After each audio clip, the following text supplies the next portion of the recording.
Kasado ng malaking rally sa linggo kontra korupsyon pero ayon sa mga organizer, hindi nila pinapanawagan ang pagbaba sa pwesto ni Pangulong Bongbong Marcos. Nangunguna sa balita si News 5 House Correspondent Marian Enriquez.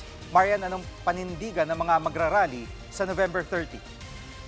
Jiggy, transparency at accountability. Ito nga yung malinaw na panawagan ng akbayan para sa darating na rally sa November 30 sa EDSA at sa People Power Monument. Dapat may makulong na raw sa mga sangkot sa anomalya sa flood control scam at mabawi ang mga ninakaw na pera. Ipapanawagan din nilang wakasan na ang political dynasty. Gayon din yung pagbibigay ngipin sa Independent Commission for Infrastructure. Paglilinaw nga ng grupo ay hindi nila ipapanawagan ang pagbibitiw ni Pangulong Bongbong Marcos. Narito ang pahayag ng mga kinatawan ng akbayan sa Kamara. Ang call natin ay for BBM to be accountable, for BBM to explain and respond to the charges, and for BBM to take on concrete political actions, hindi puro propa lamang. Maitigil na natin ito at maibalik na natin sa maayos na pamamahala ang ating pamahalaan.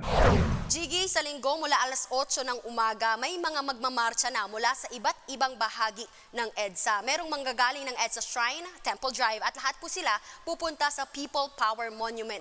Alas 9 ng umaga, mag-uumpisa roon sa People Power Monument yung programa at aabuti ng hanggang alas 6 ng gabi. Ang leader naman ng akbayan, sinabing bukas sila sa mga rallyistang mananawagan ng Sara Resign sa Trillion Peso March. Pakinggan natin itong bahagi ng panayam ni Ted Filon at DJ Chacha kay Akbayan President Rafaela Davao. Wala naman tayong dapat na itinatago dito kung ano ba ang pepwede at hindi nga pepwede, no? So, kung ako'y magdadala ng Sara Duterte Resign, yun lang ang placard ko pwede. Well, tayo po naniniwala po tayo na kailangan din panagutin ni Sara. In fact, nag-file nga po at nag-endorse ng impeachment tayo against kay Sara. Opo. So, pwede yun. Well, alam po natin at nirerespeto, may mga ilan pong ganun ang panawagan and we respect that po. Pero sa ngayon po, ang mga kasama po natin sa koalisyon ay we will cross the bridge when we get there po. Jiggy, agad naman niyang binanatan ng kapatid ni Vice President Sara Duterte na si Davao City 1st District Representative Pulong Duterte.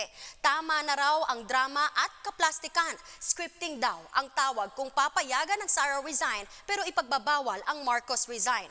Ayon naman sa Malacanang, nasa 15,000 na mga pulis ang magbabantay sa rally. Naka-full alert status na rin daw ang NCRPO. Yan muna ang latest. Balik sa'yo, Jiggy. Maraming salamat, Marian Enriquez.